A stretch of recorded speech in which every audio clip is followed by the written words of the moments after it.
Prontinho. Galerinha, então hoje a gente vai continuar vendo ali um pouquinho, né, dessa teoria cinética dos gases.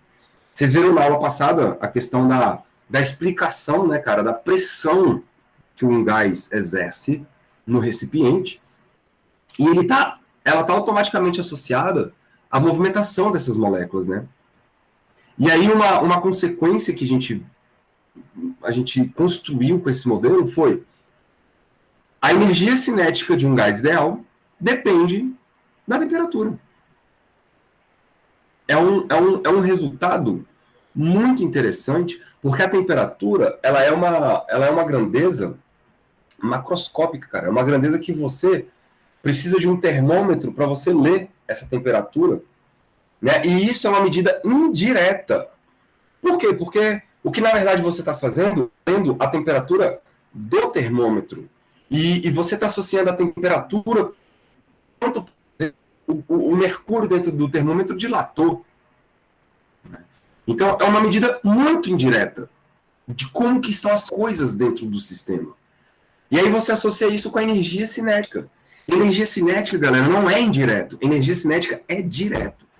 A energia cinética é o estado, né, da arte ali, das moléculas dentro do gás. Então, essa relação entre a temperatura e a energia é um resultado extremamente importante. Sacou?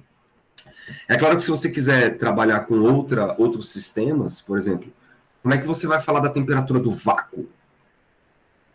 Não sei se vocês já ouviram falar, mas, por exemplo, existe uma temperatura do universo do vácuo, que é de 3 Kelvin, que é a radiação cósmica de fundo. Vocês já devem ter ouvido falar nisso. E aí você fala, pô, mas como que tem temperatura num lugar que é vácuo? Se a temperatura está associada ao grau de agitação das moléculas, né?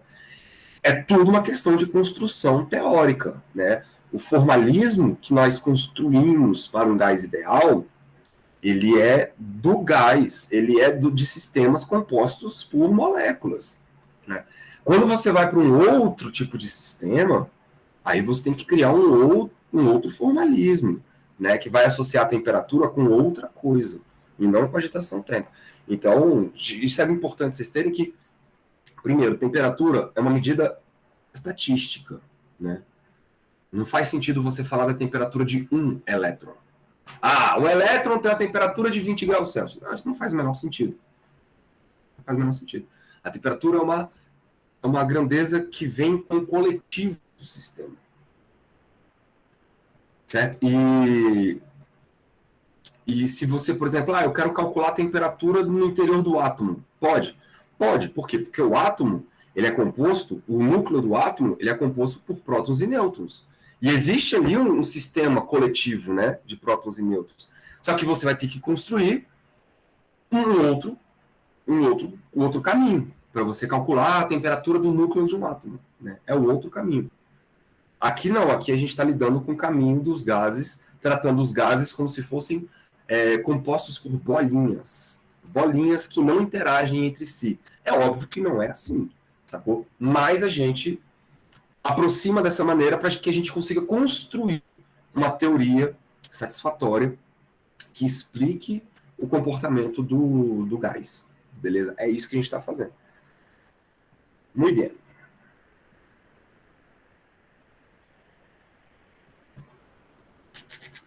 Hoje, nós vamos lidar um pouquinho com uma coisa bem interessante, mas vocês vão ter que pular um pouco da casinha aí. Por quê? Porque se eu estou falando que eu estou lidando com os gases e eles são compostos por bolinhas, então, se você pensar em apenas uma bolinha ali dentro, imagina você dentro de uma bolinha daquela, né, e vendo o sistema acontecer, o que vai ter? A bolinha ela vai se locomovendo em linha reta, né? Porque a velocidade dela, a gente está imaginando que seja uma velocidade uniforme em linha reta. Só que no meio do caminho, ela vai encontrar outras bolinhas, né? Então, no meio do caminho, vão acontecer colisões. E aí, o que a gente faz? A gente pode tentar estimar quantas colisões uma bolinha dessa vai ter em um determinado intervalo de tempo. né? E mais, a gente pode, com esse número de colisões, a gente consegue estimar uma distância que essa bolinha percorre até colidir com uma segunda bolinha. Isso é chamado de livre caminho médio. Então, é isso que a gente vai começar hoje aqui.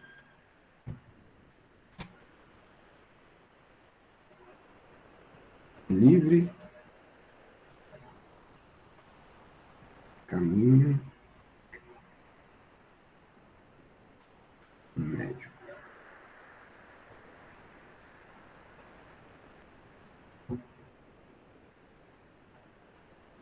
Legal? Isso nada mais é do que a distância.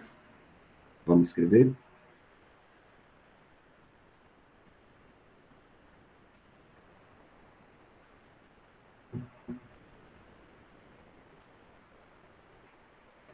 É a distância média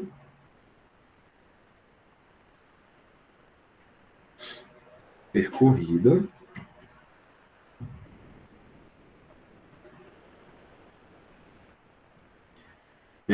por uma molécula.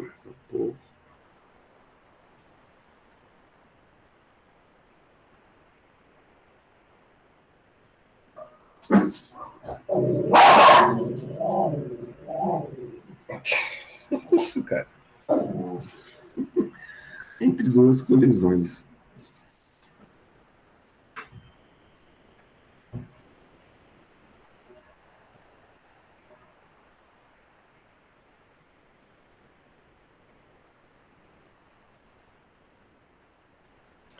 Legal? Deixa eu botar aqui algumas figurinhas para a gente poder ir enxergando, né?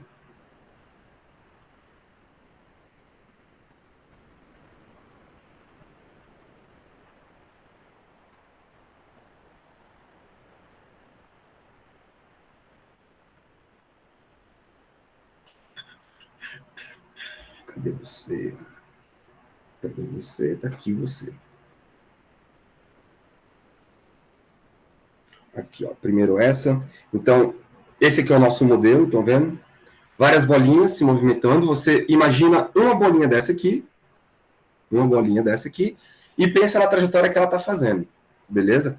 Qual é a trajetória dela? Em linha reta, e cada vez que ela sofre uma colisão com outra bolinha, ela muda a direção, né, de movimentação dela.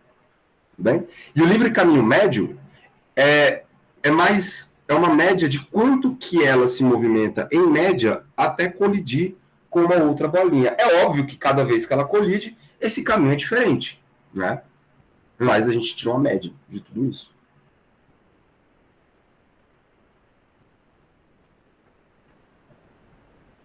E aí, galera, a gente vai fazer a seguinte consideração aqui, ó. Deixa eu botar o desenho, aí eu explico para vocês. Imagina, então, que a bolinha... Eu vou fazer uma construção. Eu acho que o Halliday faz outra construção, tá?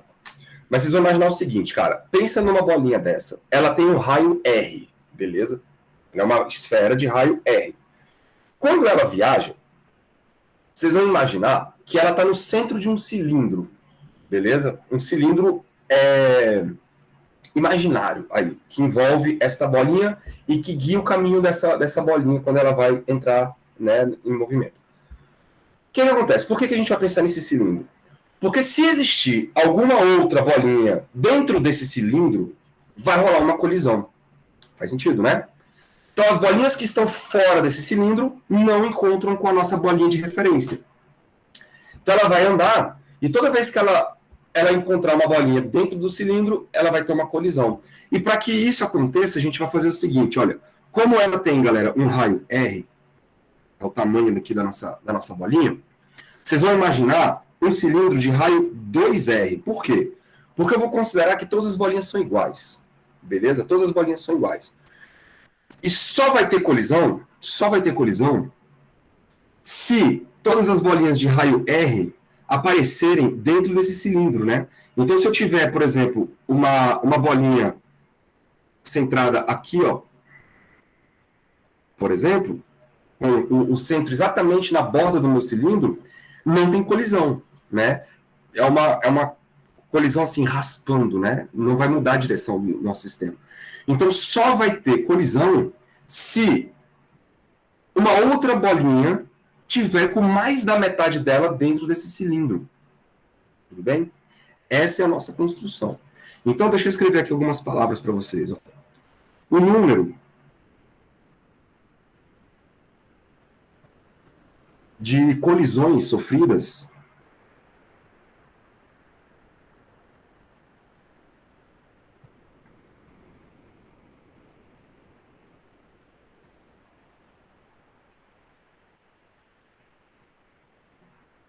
o número de colisões sofridas pela nossa molécula de referência, pela molécula de referência,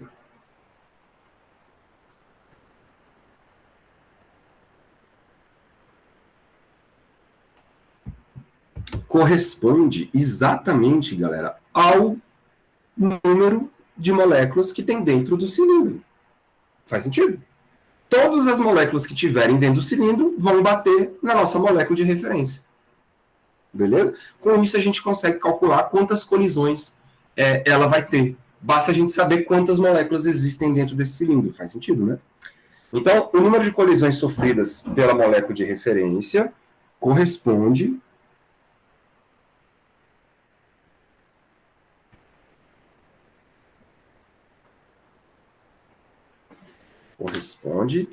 ao número de moléculas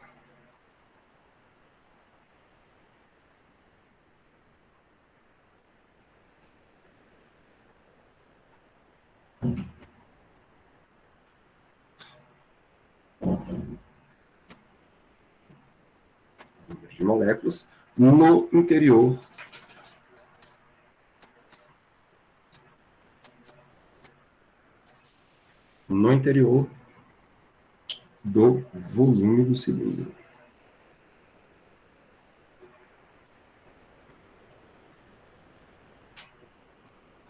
Vou botar assim, o volume cilíndrico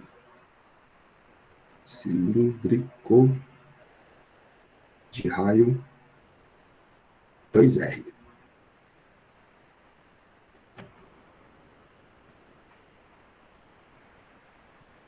Beleza? Esse raio R é o próprio raio da molécula, porque todas elas são iguais do mesmo tamanho.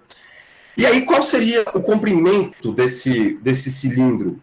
Ora, o comprimento está associado com o quanto que a molécula anda, né? E aí, o tanto que ela anda, nada mais é do que a velocidade dela vezes o intervalo de tempo. Né? Isso é distância, é a velocidade vezes um tempo. Né? E a gente vai considerar o movimento infinitesimal, então vai ser a velocidade vezes um tempo dt, que é o que está representado no desenho. Então, volume cilíndrico de raio 2R e comprimento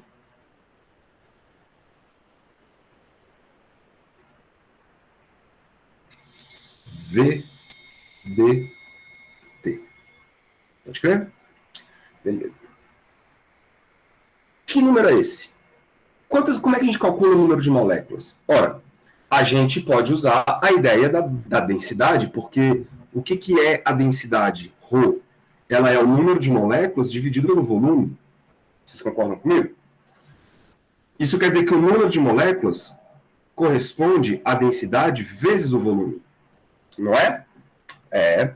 E eu estou querendo não um número total de moléculas. Eu estou querendo apenas um número elementar de moléculas que está dentro desse cilindro. Certo?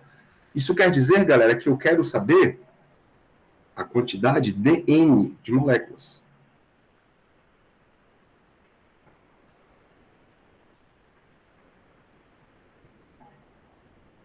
Certo? Ao invés do número total, que está dentro do gás, eu estou pegando o número de moléculas que faz parte dentro desse minúsculo cilindro que a gente está usando como a trajetória da molécula de referência. Então, esse cara representa a densidade ρ vezes o elemento de volume dV. Pode crer? Qualquer dúvida aí, vocês me falam. Muito bem.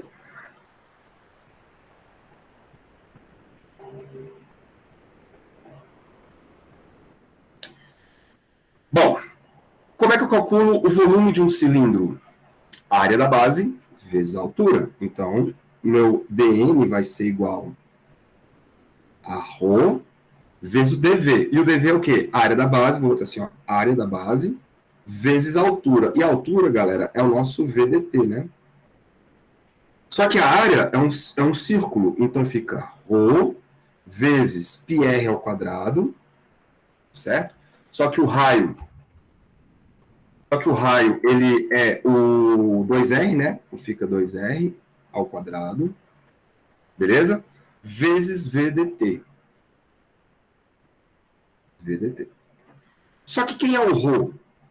É o número de moléculas dividido pelo volume, né? Então fica assim, ó, dN é igual a 4π ao quadrado, beleza? Trouxe para cá.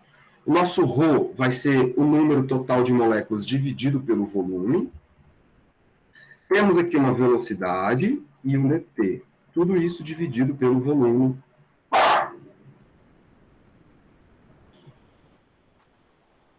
V. Certo? Deixa eu indicar aqui que eu fiz aqui, ó. Eu troquei o ρ por N sobre V. Pode ver? É isso que eu fiz.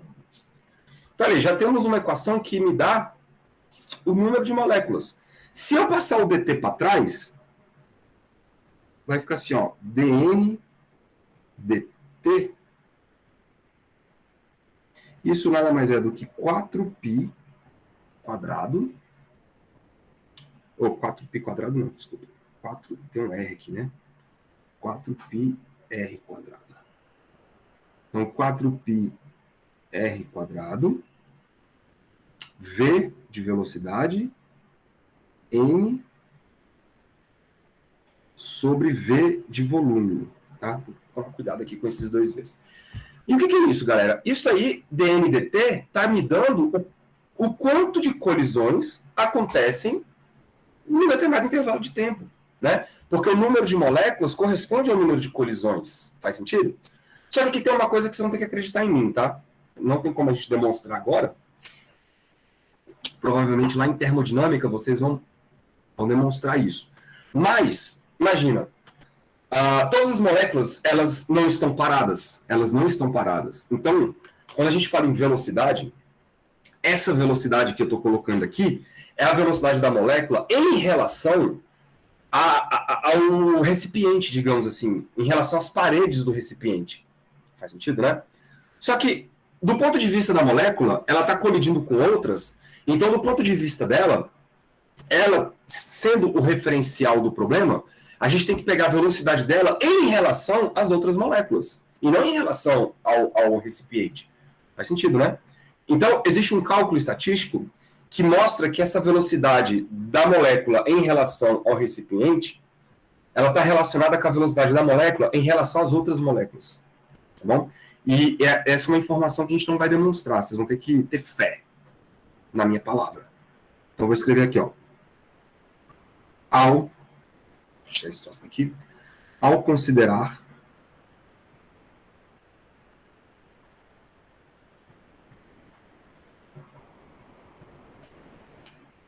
o movimento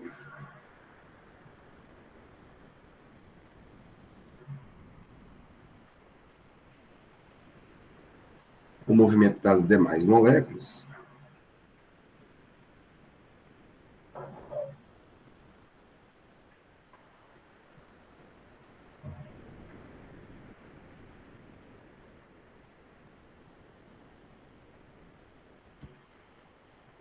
devemos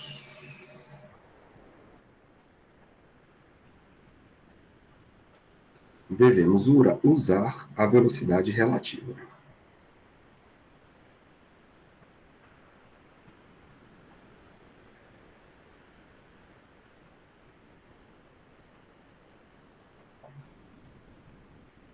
Velocidade em relação a elas. Então, assim,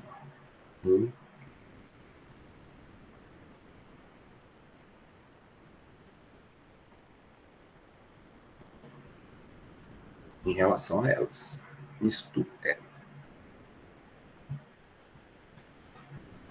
E aí, galera, infelizmente, essa prova fica para um outro momento aí do curso, tá? a velocidade relativa de uma molécula em relação às outras é dado pela velocidade da molécula em relação às paredes do recipiente, beleza? Vezes a raiz de 2. Vezes a raiz de 2. Então, a gente vai colocar esta velocidade lá e ficamos assim, ó. Portanto,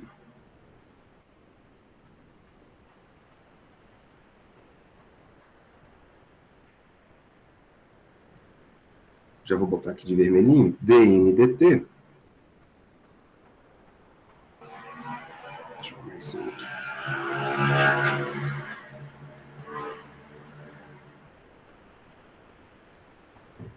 Passa a ser igual a 4πr². Já estava lá, né? 4πr² vezes v vezes n, só que agora eu vou enfiar uma raiz de 2 aqui. Beleza? Por conta da velocidade relativa entre as moléculas. Tudo isso dividido pelo volume. E o que é isso? Isso não é o número de moléculas que a bolinha encontra por unidade de tempo? Então, isso aqui, galera, nós vamos identificar como sendo a frequência de colisões.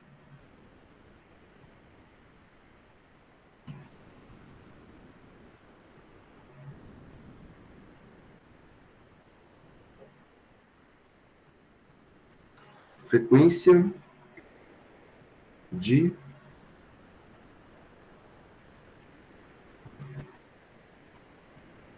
colisões, ok? Frequência de colisões. Cara, se eu tenho a frequência de colisões, ora, eu sei que o inverso da frequência é o tempo, né? O inverso da frequência é o tempo para que as colisões aconteçam. Então, olha que legal. O tempo médio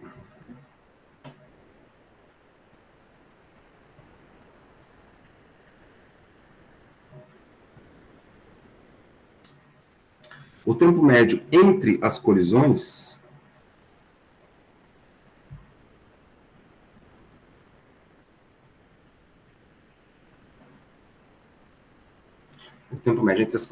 é dado por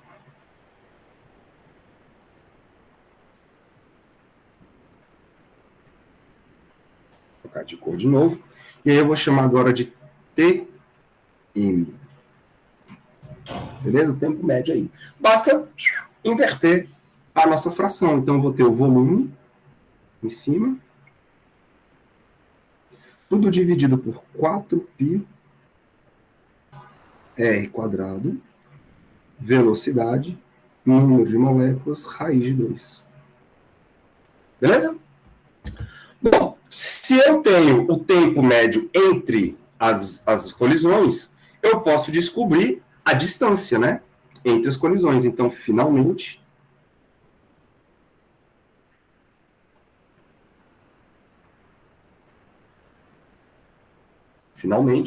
a distância percorrida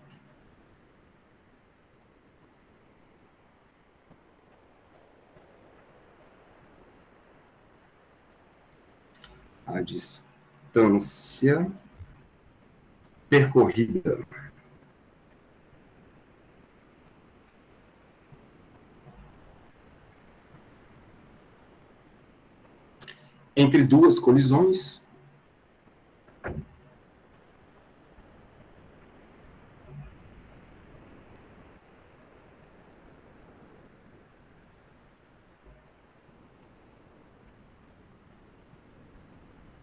distância percorrida entre duas colisões, vou botar assim, ó, sucessivas,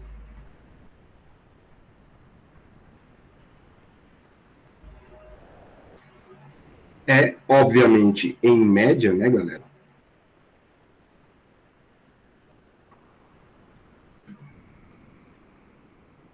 Dada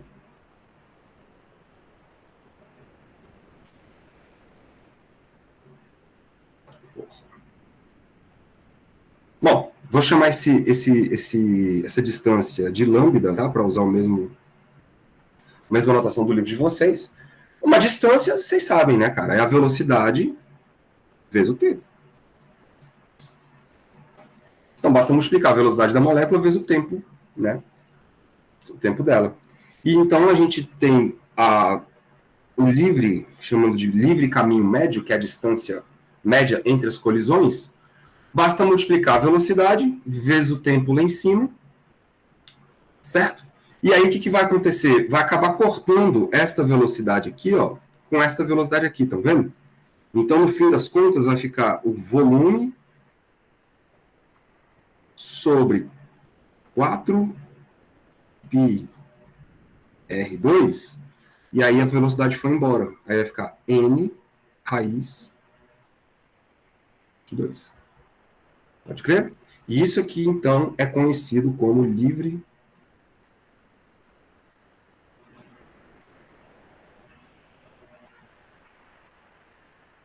caminho médio.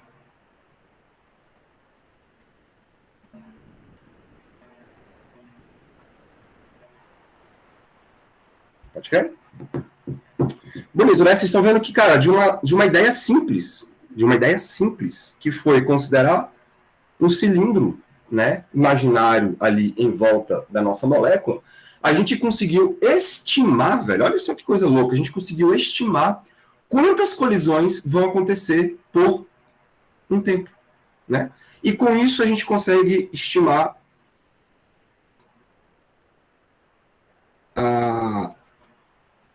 o quanto que a minha molécula caminha antes de colidir com uma segunda molécula. Então, a gente pode caminhar um pouquinho mais nessa direção, usar a relação que vocês já estão careca de saber. Vamos botar ela aqui, ó. Usando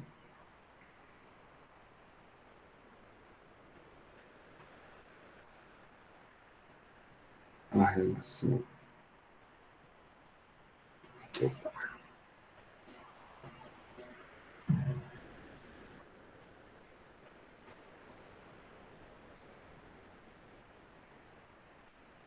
PV é igual a N.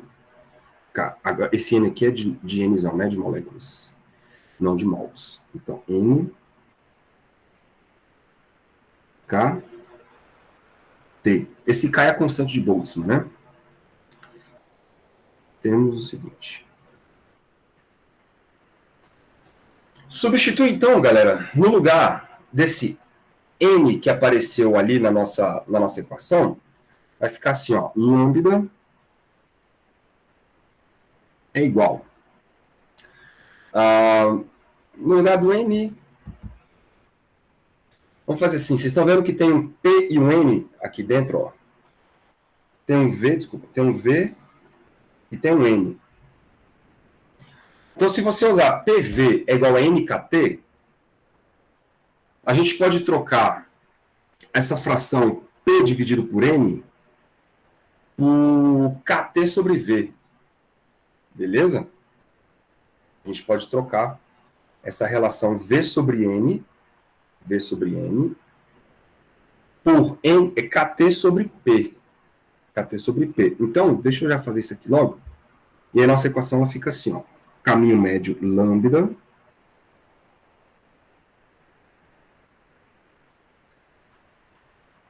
vai ser igual, aí eu vou colocar KT, eu estou trocando o V sobre N por KT sobre P, beleza? Então ficamos com KT, 4πr2, pressão, vezes a raiz de 2. Certinho? Então, vocês estão vendo que o livre caminho médio, galera, ele depende, e faz tudo sentido, né, cara? Ele depende da temperatura do gás, porque quanto mais rápido o gás estiver, maior vai ser o caminho que a molécula percorre antes de bater com outra. O simples fato de estar mais rápido. Porém, também depende da pressão. Só que é inversamente proporcional com a pressão, o que faz muito sentido, né? Porque se a pressão for muito grande, isso quer dizer que as moléculas estão mais juntinhas umas das outras, né? Isso quer dizer que a distância para que a molécula bata com outra vai diminuir, né? Se a pressão for muito grande. Então, faz sentido ser a pressão inversamente proporcional. Tudo bem até aí? Alguma dúvida?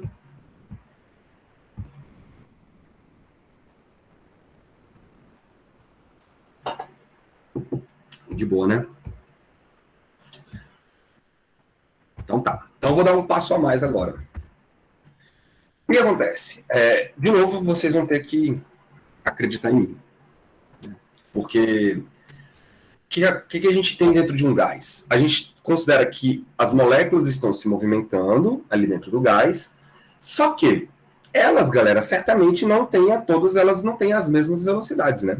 Existe ali uma molécula que está mais rápida, uma molécula que está mais lenta.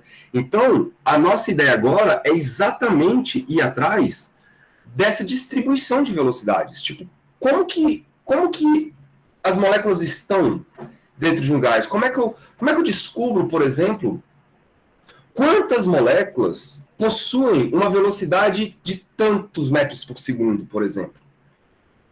Porque eu sei que nem todas elas estão com a mesma velocidade. E isso é uma das grandes sacadas, galera, do ser humano quando ele passou a desenvolver a tal da física estatística.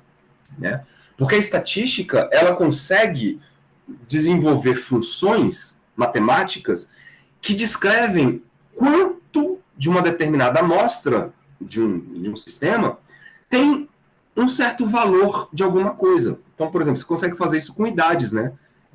Fazer isso no Brasil, tipo, uma faixa da população, né, sei lá, vamos botar assim, de 40% da população brasileira possui uma idade entre, sei lá, 18 e 22 anos.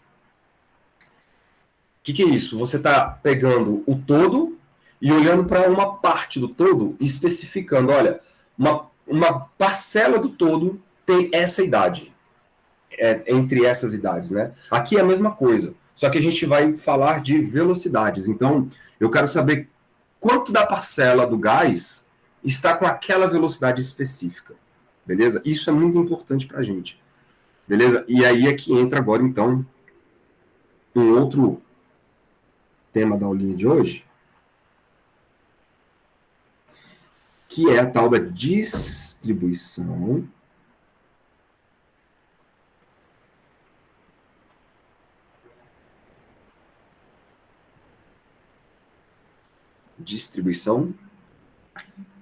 de velocidades.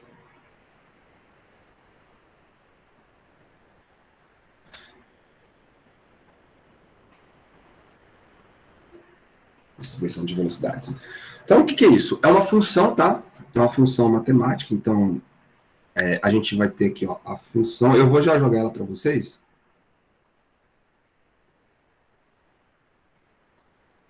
Quem começou com isso foi o Boltzmann, beleza? Ele que desenvolveu essa expressão para distribuição de velocidades. Claro que ele partiu de alguns princípios, né? Esta função ela é própria do gás ideal, tá? Então, a função distribuição, a gente vai chamar assim, a função distribuição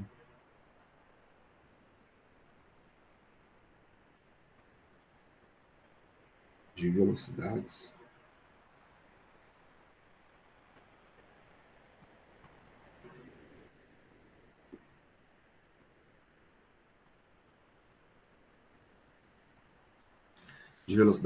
para as moléculas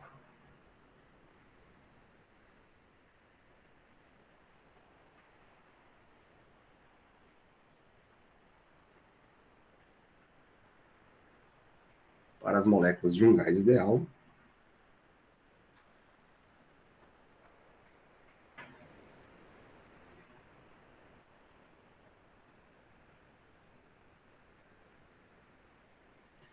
é dada por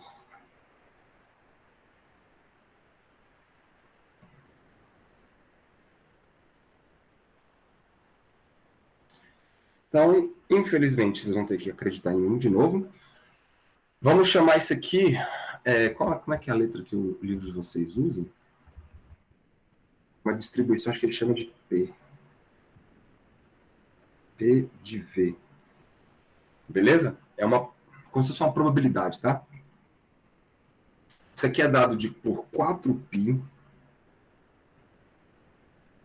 vezes a massa do gás, a massa molecular, tá?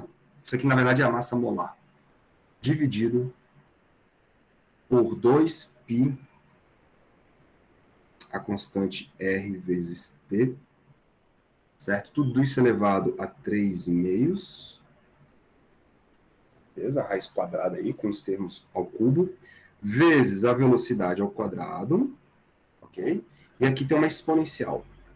Exponencial de menos mzão v quadrado sobre 2RT. 2RT. Bom, deixa eu escrever aqui que são algumas coisas aqui. O mzão é a massa molar.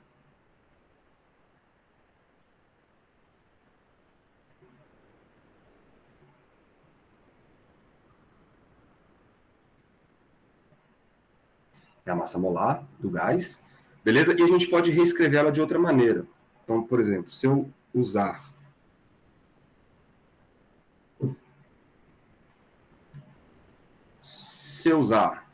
a ideia de que a massa molar corresponde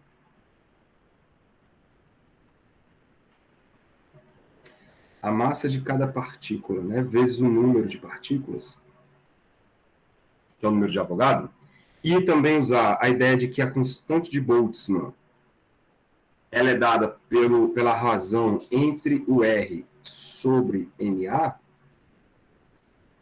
beleza?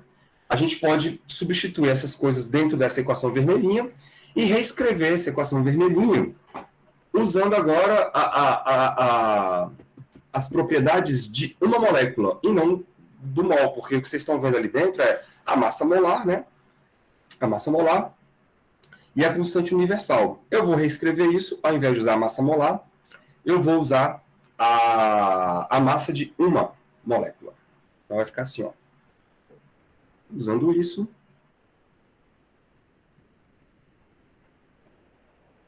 temos o seguinte.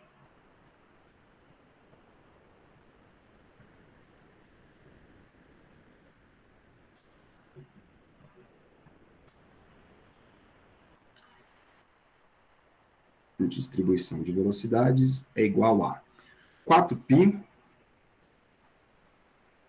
vezes, aí aqui dentro da raiz vai ficar um mzinho, pode crer. Aqui embaixo, ao invés do Rzão, agora vai ficar 2π, eram 2 que eu tinha colocado lá? Era. 2π, ao invés do R vai aparecer um K, que é a constante de Boltzmann.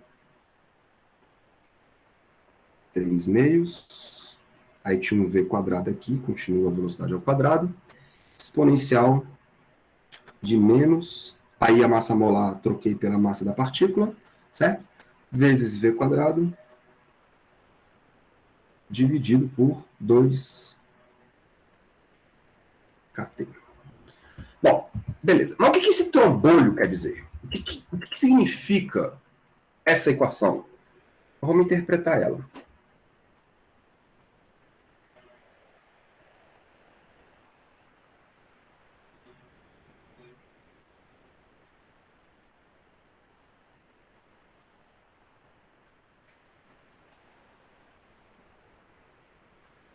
Ela significa o seguinte, galerinha. P de V, se eu multiplicar aqui, ó, por um dV, isto quer dizer simplesmente o seguinte: é uma probabilidade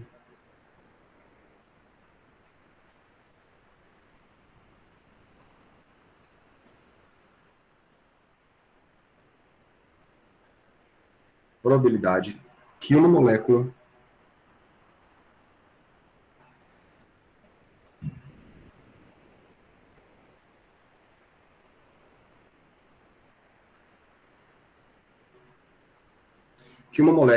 tenha uma velocidade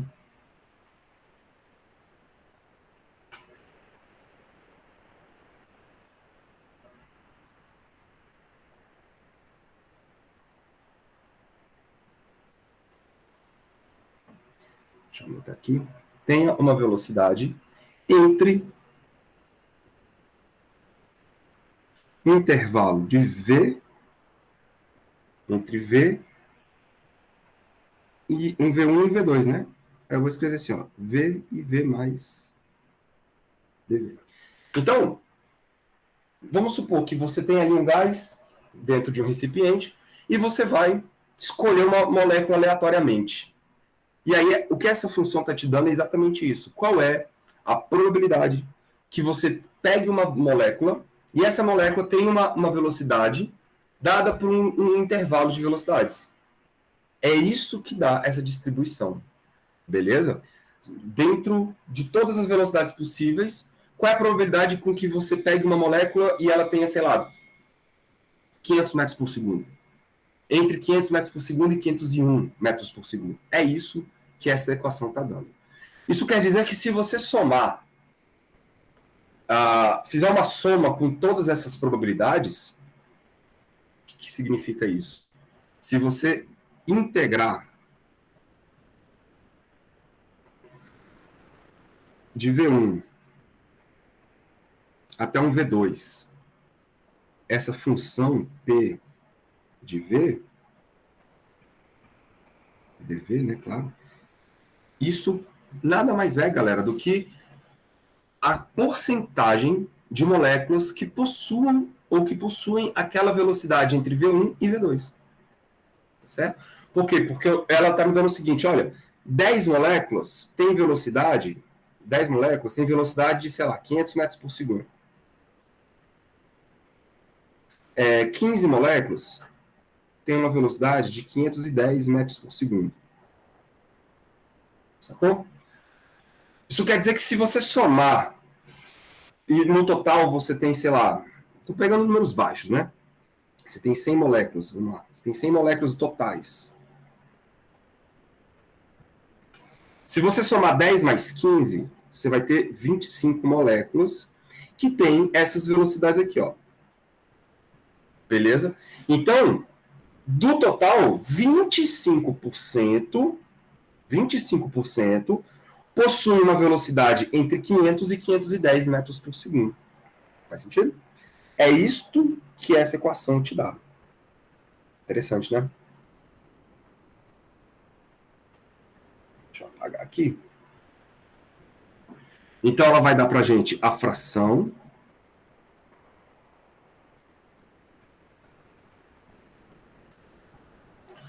de moléculas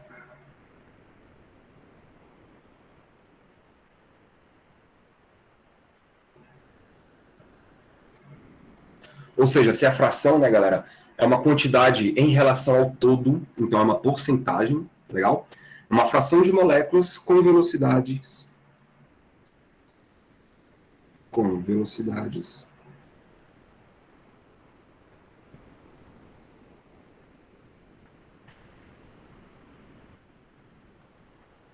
entre V1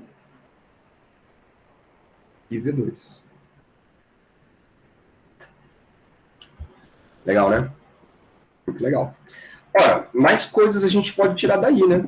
Se você soma tudo entre V1 e V2, e você tem a fração, você tem 25% das moléculas têm essas velocidades. Se você pegar essa porcentagem e multiplicar pelo número, né, de moléculas, você vai ter exatamente a quantidade de moléculas que tem essa velocidade. Então, o que eu estou querendo dizer? Se você somar de V1 até V2 o número de moléculas totais vezes essa função P de V, o que isso aqui vai te dar?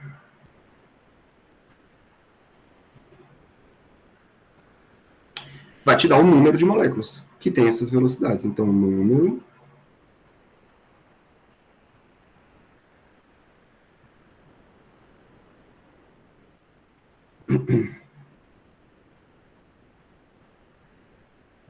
de moléculas com velocidades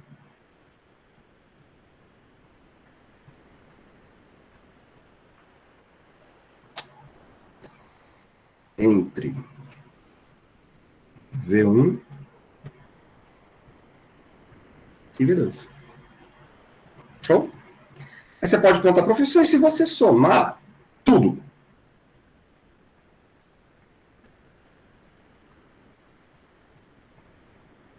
Né? Por exemplo, se você somar, se você fizer uma integração desse tipo aqui, ó, a integral de 0 até o infinito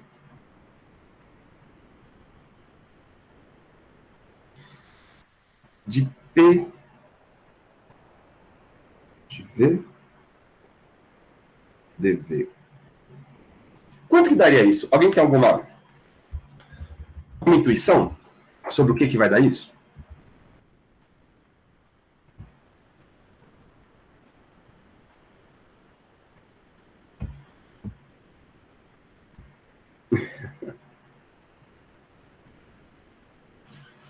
Alguém tem alguma ideia? O que acontece se eu somar todas as velocidades possíveis? Olha para a primeira definição.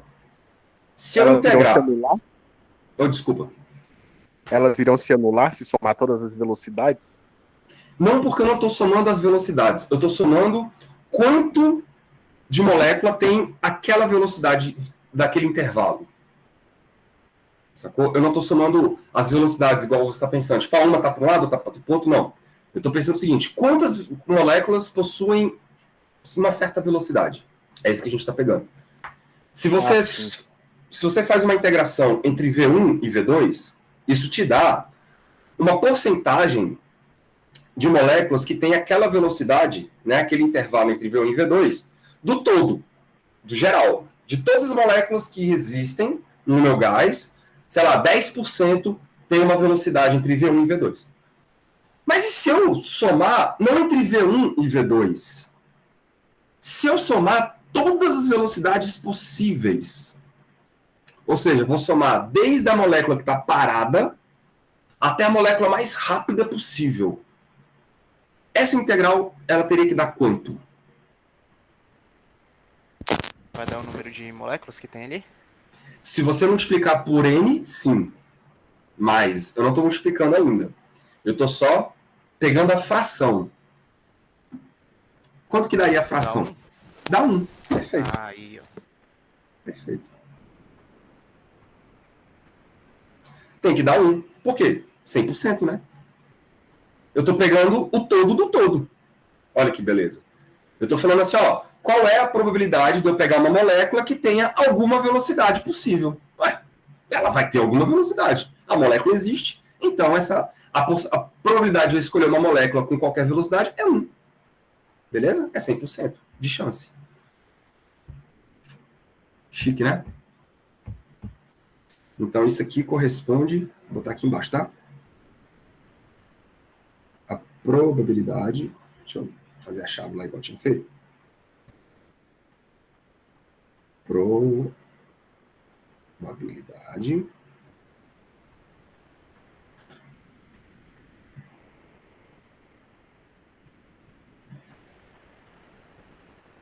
de alguma molécula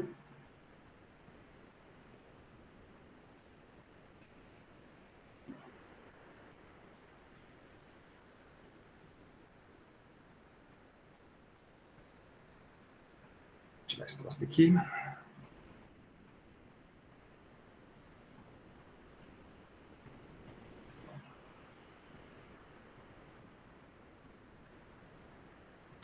De alguma molécula ter alguma velocidade.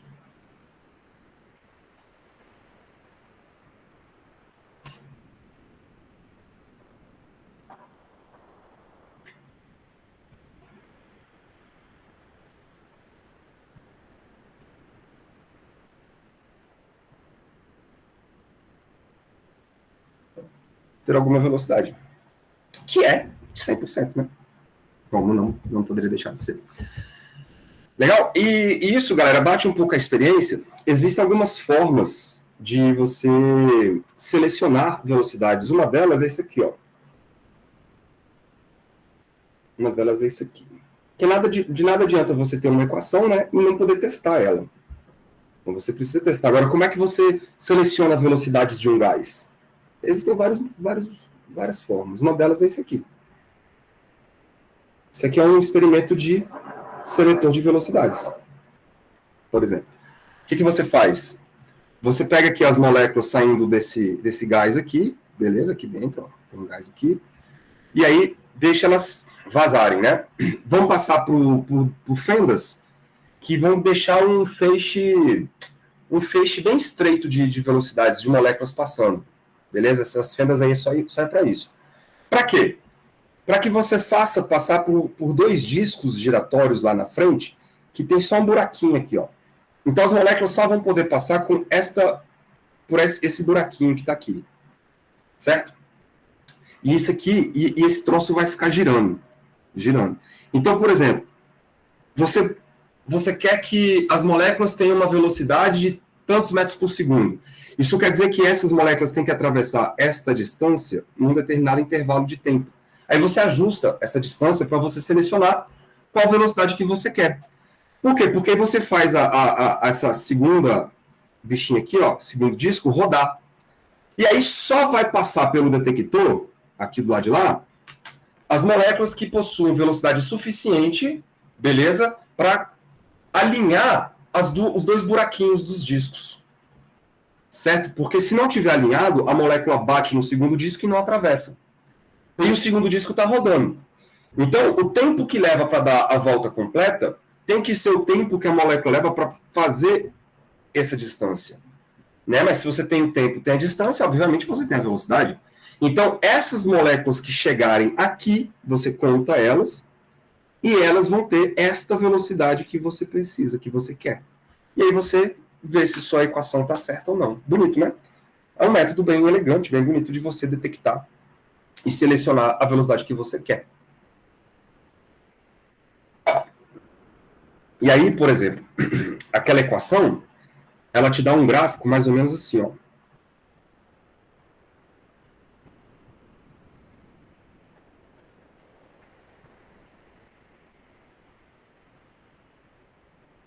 Aqui, ó. Que belezinha.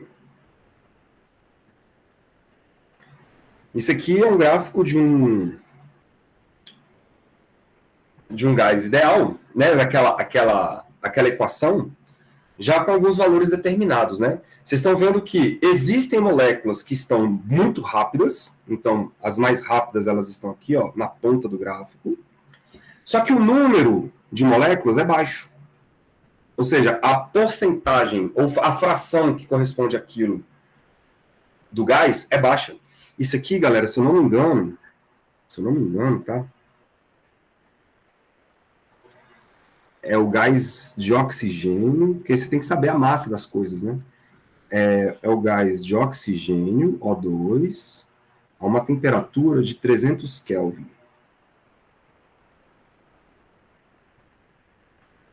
Temperatura ambiente. Então, como que está a distribuição de moléculas desse gás oxigênio à temperatura ambiente? É isso aqui que está acontecendo. Você tem uma parcela de moléculas que estão bem lentas, a primeira parte aqui. Você tem uma parcela de moléculas que estão bem rápidas, mas a maioria das moléculas, estão com uma velocidade aqui, ó, perto do pico. A maioria está aqui, beleza? E aí você tem três valores estatísticos interessantes. O primeiro é a velocidade média, beleza? A velocidade média. O outro é a velocidade do pico da curva, que está aqui chamado de VP, beleza? E o outro é a velocidade média quadrática, aquilo que eu já falei para vocês uma vez, beleza? É você pegar, somar todas as velocidades ao quadrado das moléculas e depois tirar a raiz quadrada, belezinha? E claro, a área, quando você integra, você está calculando esta área aqui, ó, né? Por exemplo, entre 599 e 601 metros por segundo. Você está calculando aqui, ó, quantas moléculas existem com esta fração de velocidades entre 599 e 601. Beleza? Um intervalo minúsculo de dV, e isso vai dar essa área aí que é dado por P vezes dV, que é base vezes altura, né? Agora, claro, por quê? Porque você está pegando um um intervalo minúsculo de temperatura. Se você pegar um intervalo grande, desculpa, de velocidade, se você pegar um intervalo grande e quiser calcular esta área, você não tem jeito, você tem que integrar, beleza? Você tem que integrar. Mas se você pegar um intervalo pequenininho, você pode simplesmente multiplicar base vezes altura, porque você tem aproximadamente um retângulo aí. Legal? E aí, quando você muda a temperatura, né, do seu gás, as moléculas se distribuem com outras velocidades. Então, deixa eu pegar aqui um outro gráfico.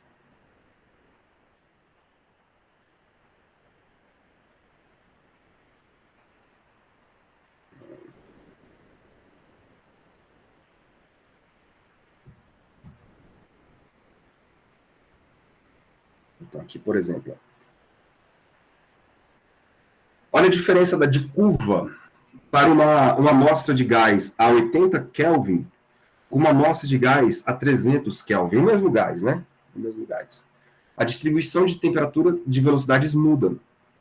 Né? Aqui você tem muitas velocidades, você tem muitas moléculas no intervalo de 200 metros por segundo, e já no outro você tem muitas moléculas no intervalo de 400. Mas vocês estão vendo, assim, então já dá para ver que a temperatura está associada naturalmente com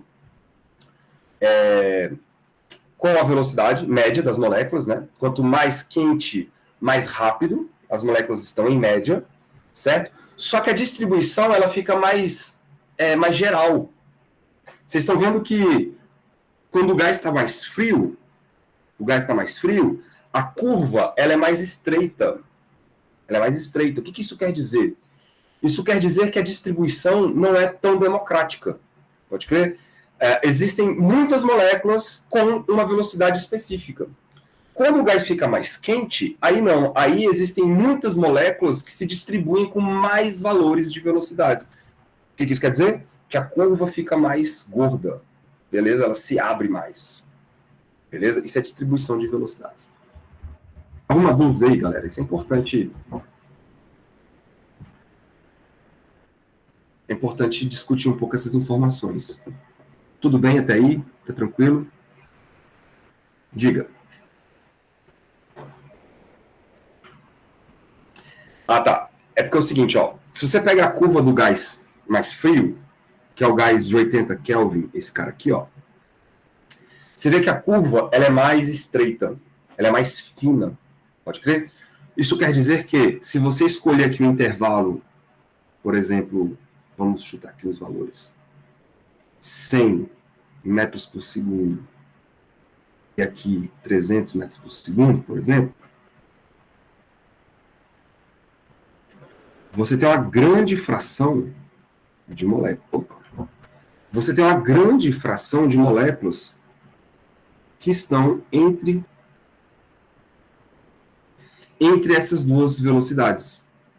Isso corresponde a uma grande parte das moléculas.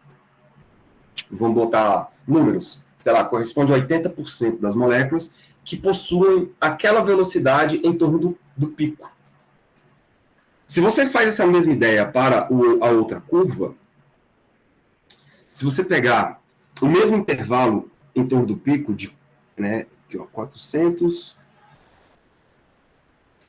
vamos colocar aqui uma faixa de metros por segundo para baixo e para frente, né? Você vai ver que a curva ela é mais gorda. Isso quer dizer que a fração de moléculas que possuem esta velocidade aqui, ó, em torno do máximo, não corresponde mais a uma grande porcentagem. Corresponde, sei lá, a 30% das moléculas. E não mais 80% como era antes. Entendeu? É mais ou menos essa ideia da curva ser mais larga ou mais estreita. Tudo bem, Ana? Não. Beleza. Cara, e com essas equações aí, a gente consegue fazer um bocado de coisa. Deixa eu definir umas coisinhas interessantes aqui, ó. Primeira delas. O que seria a velocidade média?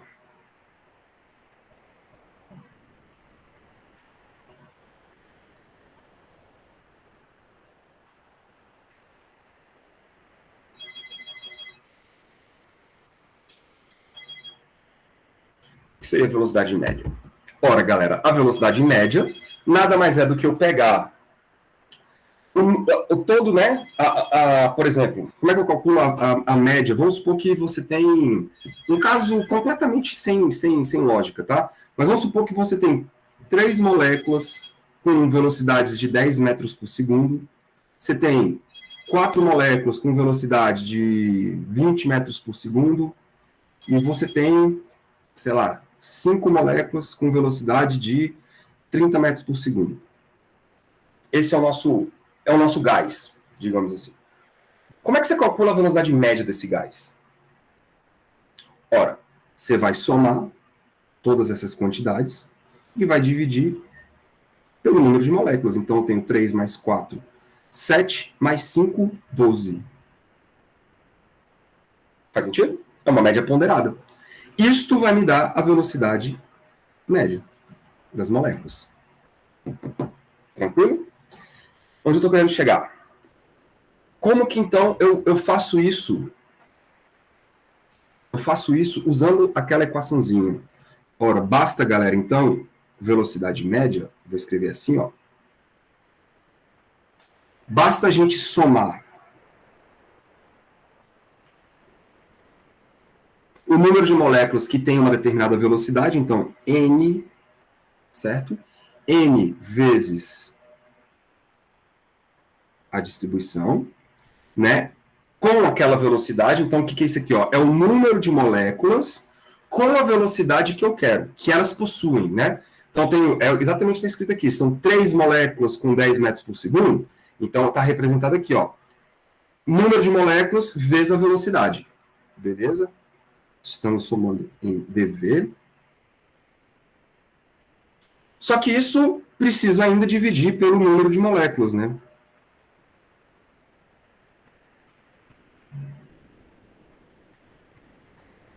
Se eu dividir pelo número de moléculas, eu vou cortar N com N, e aí a média, a velocidade média vai ser simplesmente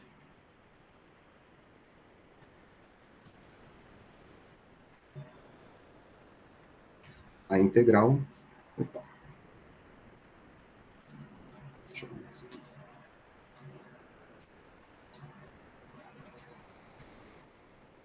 Integral de P, que é a distribuição, né, da velocidade, vezes a velocidade, dV.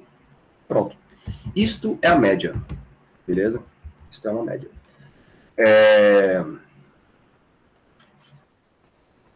De uma maneira geral, galera, estatisticamente falando, eu não sei se vocês já viram isso, vou botar assim, ó.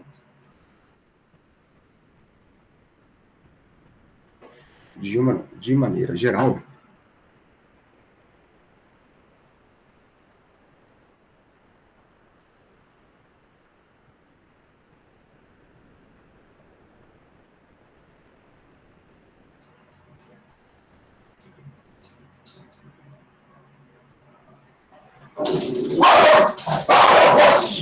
rapazinho, já quieta. Vai assustar quem tem coragem, rapaz. Então, de uma maneira geral, sempre que você quiser calcular médias, galera, e você tem a função de distribuição, você pode fazer isso aqui, ó.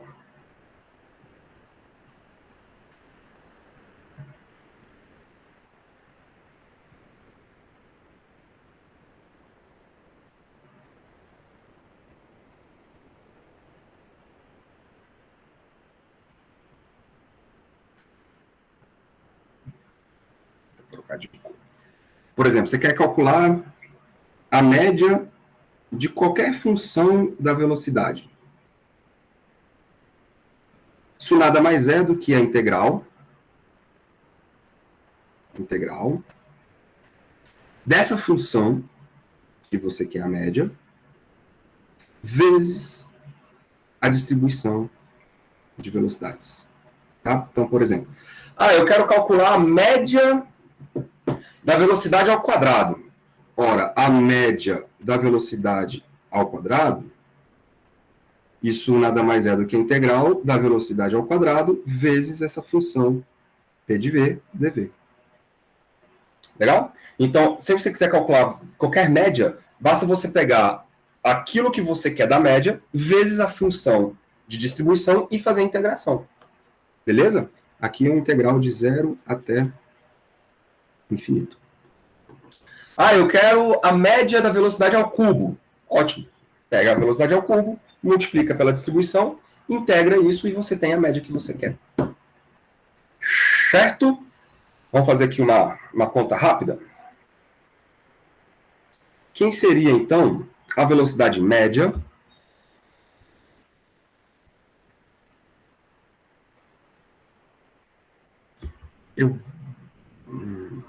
será que eu faço isso na próxima aula?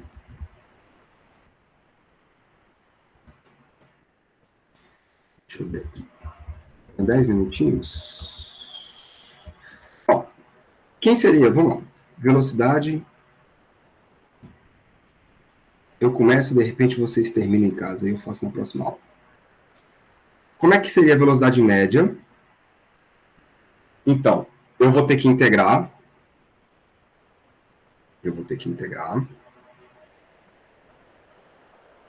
De 0 até infinito. Não é isso? O valor da velocidade vezes a função de distribuição. Eu quero a média da velocidade, né? E a função de distribuição, quem é? É aquele trombolho lá atrás. Aí, ó. Esse trombolhozão aí. Então, eu vou colocar aí dentro e vamos ter que integrar esse negócio. E que Deus nos ajude, né? Então, 4π m sobre 2π kt elevado a 3/2. Legal? Velocidade ao quadrado exponencial de menos mv quadrado sobre 2kt. Sobre 2kt. Legal? Tem que fazer essa conta aí. Agora, organizando aqui, ó. Eu vou tirar as constantes de dentro, então 4π vem para fora. Esse fator aí de 3/2 também vem para fora. 2π. Vocês estão vendo que eu preciso manter a temperatura, né?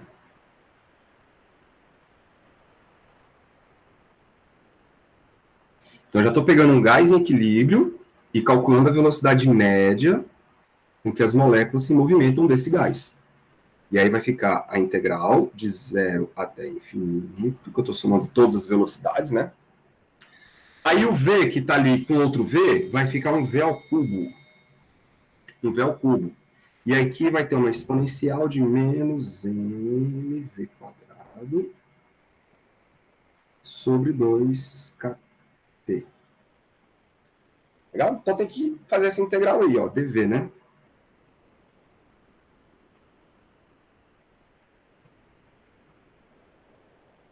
Dv. Bom, como é que você faz essa integral, essa integração? Vocês podem fazer por partes, tá? Vocês podem fazer uma integração por partes, só que vocês vão ter que fazer 3 vezes, porque cada vez que você faz uma integração por partes, você cai um expoente aí da velocidade. Beleza? Dá um trabalhinho, mas a gente pode pegar já o resultado pronto, né? Tabelado, galera, tabelado. Se você olhar lá no final do livro de vocês, tem uma tábua de integrais. São de resultados já prontos, né, pra gente. Bom demais, né? Então, lá, o que nós temos? Nós temos isso aqui, ó. A integral de 0 até o infinito. De 0 até o infinito de uma variável x elevado a 2n mais 1, certo? Vezes a exponencial de menos uma constante, vezes x ao quadrado, dx, isso vai dar n fatorial sobre 2a elevado a n mais 1. Tá bom? Vamos comparar com a nossa conta? Vamos comparar aqui, ó. Quem é o N no nosso problema? O N está associado ao expoente X aqui, ó. O X é o V, tá vendo? O X é o V. Galera, apareceu um 3 pra gente, que é esse cara aqui, ó. Para dar 3, vocês concordam comigo que esse N tem que ser 1? Porque aí 2 vezes 1, 2. Mais 1, 3. Então, o nosso N é 1. Pode crer? O nosso problema. E quem é o A? Para o nosso problema? O A vai ser o número que multiplica o x ao quadrado, ó. Certo? Quem é o número que multiplica o nosso x ao quadrado? É o N sobre 2 KT. Pode crer? Então, acabou, né? Resolvemos o problema. Vamos lá, vai ficar assim, ó, velocidade média. Tá vendo? Nem doeu.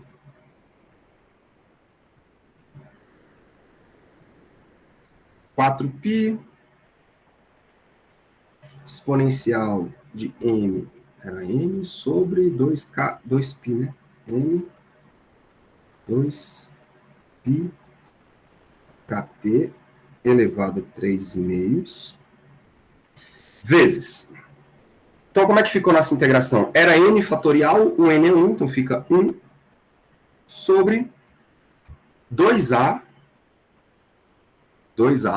elevado a n mais 1. Então, 2a, o nosso a era o m sobre 2kt, elevado a n mais 1. N mais 1 é 1 mais 1, que é 2. Pode crer? Então, ó, 4 com 2 morreu. Então, vamos arrumar nossa casinha aqui, vai ficar V é igual. Bom, vamos fazer assim, que eu acho que vai facilitar um pouco a vida de vocês, tá? Eu vou fazer o seguinte, vocês estão vendo que aparece M2KT nos dois parênteses? Então, ó, o 4 com 1, 2, já cancelei aqui, ficou um 2, beleza? Tem um π ali, eu vou trazer o π para cá. Esse π que está bem aqui, ó, eu vou escrever ele assim, π elevado a 3 meios. Está aqui. Por quê? Porque agora eu vou deixar apenas a fração com os m's. Então fica, ó, m sobre 2 kt vezes m sobre 2kt também, só que tudo elevado a menos 2, né? Porque eu inverti o resultado. Estão vendo aí que eu fiz? Era ao quadrado, mas era lá embaixo. Subi, inverti o sinal da minha fração, do expoente. E aí, galera, eu estou multiplicando duas coisas, né? Que é elevado a 3 meios, e ali é elevado a menos 2. Eu estou multiplicando duas coisas iguais com expoentes diferentes. Conserva a base, soma os expoentes. Então, isso aqui vai dar V igual... Olha lá, esse π aqui está elevado a 1, né? O outro π lá embaixo está elevado a 3 meios, então eu vou ter que subtrair 1 menos 3 meios, isso dá menos meio, beleza? Em outras palavras, vai ficar 2 sobre a raiz de π aqui, tá bom? Porque é 1 menos 3 meios, vezes m sobre 2kt, tá acabando. 3 meios menos 2. Ora, 3 meios menos 2 dá menos meio. Ou seja, apareceu uma fração, uma raiz aí também, né? Em outras palavras, isso aqui, galera, é 2 sobre π, raiz de π, vezes a raiz de quem? Eu vou inverter, porque o expoente está negativo, então fica 2kt sobre m. 2kt sobre m. Ou, se a gente preferir, eu vou jogar o π para dentro da raiz e vou jogar o 2 para dentro da raiz. Se eu jogar o 2 para dentro da raiz, vocês concordam comigo que ele vai ao quadrado? Né? Aí fica 4. 4 vezes 2 é 8. Ou seja, a velocidade média das moléculas de um gás ideal é simplesmente a raiz quadrada de 8, beleza? Porque 4 vezes 2 vai dar 8, vezes kT. Olha como a velocidade média está associada à temperatura, cara. Esse resultado é fantástico. Sobre π, joguei o π para dentro, vezes m.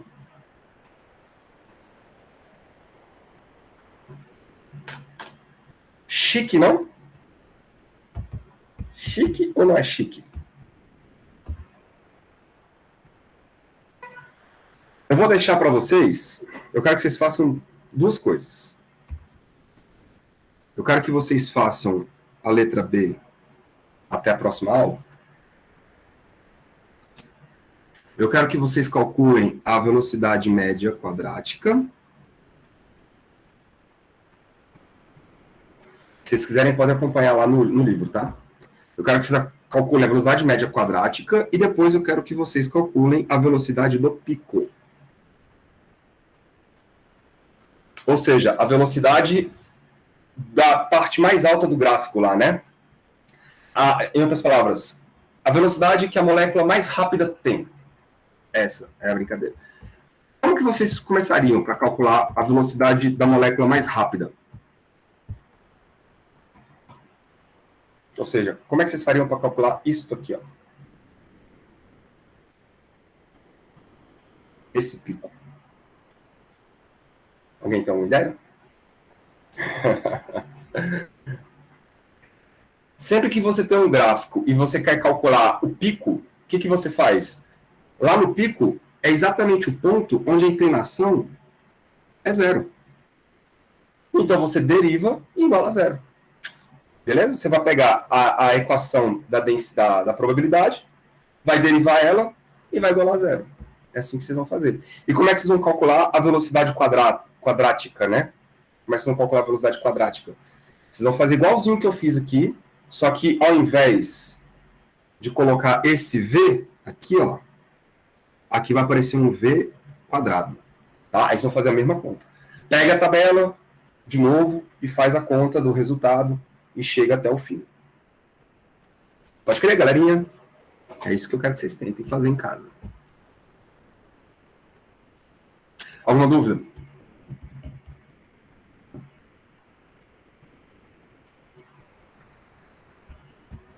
Não? Para a gravação aqui, tá?